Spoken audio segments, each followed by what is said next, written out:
Oke, kita lanjut ke pertanyaan selanjutnya. Bortoh apa boleh dibawa tangan? Nah, Anda harus tahu dulu bortoh itu apa artinya. Jadi bortoh itu adalah kayak penjamin. Jadi kalau kembali lagi, si ini utang sama ini, ya, utang nih.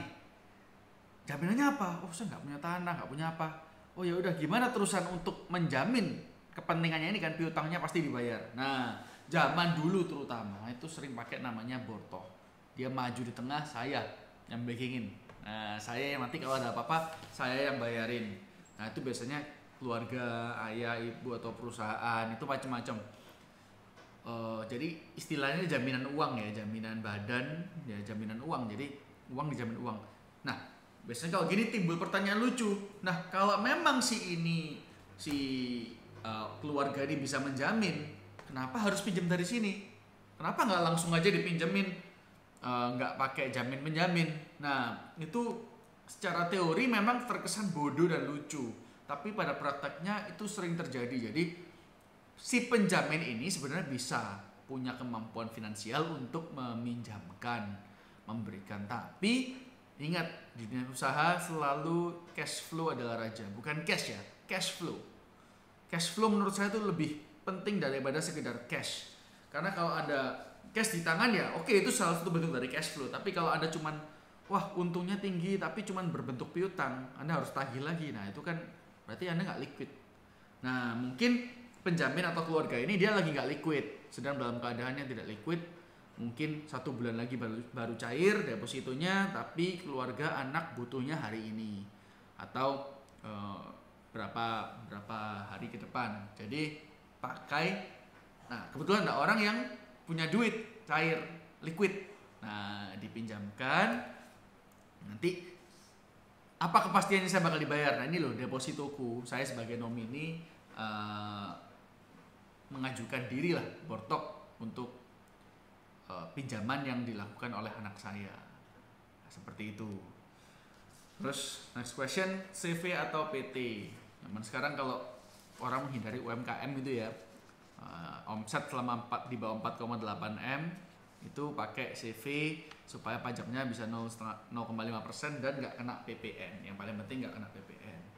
Itu tergantung kebutuhan si usaha Anda seberapa gede atau mau seberapa gede, mau ke arah mana. Kalau Anda mau TBK, tentu saja dari awal kalau bisa harus PT supaya track recordnya juga lebih panjang, lebih oke. Memang bisa sih dari CV terus ke PT mau TBK memang bisa, cuman lebih kan masalah trust ya, masalah bisa diterima atau enggak, di approve atau enggak, lebih tinggi kalau PT. Lebih rapi juga, struktur tatanan lebih oke, resikonya lebih rendah dalam arti tidak kena harta pribadi. Jadi sebenarnya CV atau PT itu simple.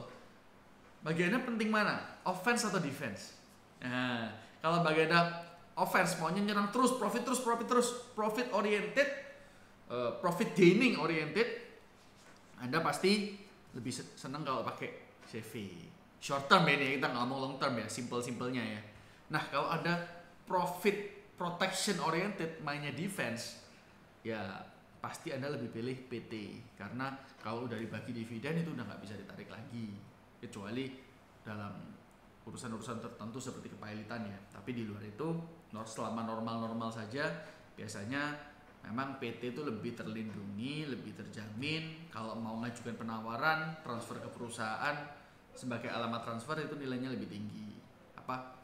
Trustnya lebih tinggi, Anda bisa charge lebih tinggi, seperti itu.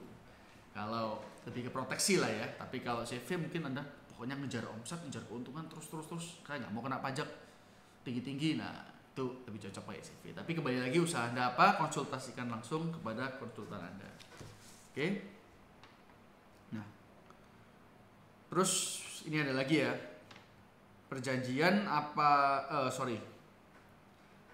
perjanjian ditandatangani oleh manajer, bukan direktur utama atau direktur. Gimana ceritanya? Ya, ini bicara sekali lagi tentang kewenangan. Siapa yang berwenang? Kalau misalnya perusahaan telah memberikan wewenang untuk mengurus perkara A, semua yang berkaitan dengan A kepada manajer, dan udah ada PP-nya atau udah ada perjanjiannya, ada peraturannya, nah ya itu kewenangan manajer. Tapi kalau nggak ada, itu berarti harus menerima surat kuasa dari direktur utama ya untuk mewakili dia untuk tanda tangan, karena yang berhak gimana mana kalau di AD yang berhak itu cuma dirut sama direktur untuk melakukan tindakan-tindakan atas nama PT. Kalau Anda tidak memegang kuasa, mau jabatan manajer, sales eksekutif itu kan semua jabatan karangan. Kalau saya bilang kayak jabatan ya apa ya, epo-epo lah, bisa dibikin apapun. Anda mau sales paling bawah dibilang sales eksekutif supaya keren, tapi wewenang Anda tuh sebenarnya baru bisa kelihatan realnya dari kuasa yang Anda terima atau job desk yang Anda terima. Seperti itu. Terus barang hak tanggungan tidak cukup buat melunasin hutang. Ya itu kembali lagi perjanjian ya. Harusnya kalau udah utang 1M pakai jaminan nilainya 800 juta. Kalau diterima kan ya salahnya yang yang punya piutang. Ya harusnya kalau yang si A nggak bisa bayar ya si piutang tetap terimanya cuma itu doang. Tapi ini nggak mungkin terjadi di bank nih, karena biasanya bank udah ada hitungannya sendiri. Kalau rugi pun ya dia tetap pakai prinsip yang sama seperti yang baru saya jelaskan. Tapi pada prakteknya masih bisa ditagihkan, dalam arti 800 juta lakunya, terus dia masih lagi oke, kamu sekarang sama saya hutangmu udah lunas sebagian, masih sisa 200 juta kamu harus lunasi. Nah itu potensi menimbulkan kesalahpahaman, sengketa yang si kreditur bilang tuh hak saya kan 1M, uang saya masih nyantol di kamu 200. Tapi dari sisi debitur kamu kok sadis sekali, saya sudah jaminkan, sudah kamu jual, saya nggak punya rumah, masih kamu tagih 200 juta. Nah itu makanya paling enak kontrak di awal, perjanjiannya yang benar. Gimana nih kalau nilainya dijual di bawah utang yang diberikan, apakah harus masih debitur masih harus membayar kekurangannya atau kreditur legowo untuk terima. Nah itu pentingnya di sana ya. Terus sesi apa bisa digunakan kreditor dalam kepailitan? Bisa ya, jual beli piutang selama apa itu ada aturannya kok. Novasi sama sesi itu kalau jadi gini, ini jelasinnya agak rumit ya. Debitor sama kreditor utang ya. Ini ada hubungan utang piutang kan. Kalau ini sebagai ini misalnya debitor kalau mau jual apa ya, memindah tangankan utangnya. Jadi kayak apa ya? Ini biasanya di saham sering. Jadi debitor ganti debitor lain itu harus minta izin kreditornya. Mau nggak kreditor? Karena kalau kemampuan membayar utang itu kan sangat berkait sama kepribadian 5C kalau analisis di bank ya. 5C-nya debitor kalau ini sama ini itu kan sudah beda karakter, beda kemampuan bayar, beda macam-macam tuh, 5-nya tuh udah beda semua. Jadi harus minta izin apakah kreditor approve untuk mengganti debitor yang baru. Kalau misalnya kita melanjutin KPR yang orang gitu ya, harus atas approval bank. Tapi kalau misalnya untuk sekarang debitor tetap tapi kreditor mau menjual hak untuk menagih atau hak piutangnya ke orang lain, itu tidak perlu izin debitor. Karena kenapa? Karena kreditornya posisi cuma terima uang aja kan, dia nggak perlu dianalisa 5C-nya. Siapapun terima uang bisa, gampang kok terima uang, nggak perlu pendidikan khusus, nggak perlu karakter khusus, nggak perlu apa, semua orang dari atas bawah terima uang gampang, nggak perlu ilmu. Tapi kalau untuk membayar utang itu perlu keahlian, itu perlu karakter yang baik, itu perlu kapasitas ekonomi yang bagus. Nah, jadi itu ya perbedaannya. Terus, masih ada 1-2 menit. Kita bahas pertanyaan terakhir untuk video ini. Kalau pemilik rumah tidak mau pengosongan gimana? Ya harus eksekusi, minta pengadilan, putusan pengadilan untuk mengeksekusi tanah ini atau rumah ini.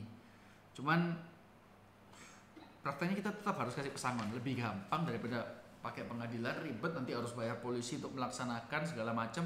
Meskipun kita pegang putusan eksekusi ya, nggak boleh loh kita laksanakan sendiri. Apalagi dari awal nggak pegang putusan eksekusi langsung pakai preman, pakai apa, nggak boleh itu. Jadi biaya juga tinggi. Biasanya lebih enak udah saya kasih kamu aja berapa, 20 ya 5 juta sampai 20, mentok mungkin 40 juta, kamu keluar dengan damai. Anggaplah biaya lelang, dalam artian kalau Anda beli rumah yang seperti model seperti itu kan pasti lebih murah dari harga pasar. Ya anggaplah selisihnya masih banyak, kalau kamu kasih dia berapa sih? Nah, seperti itu ya. Oke, move on to the next video.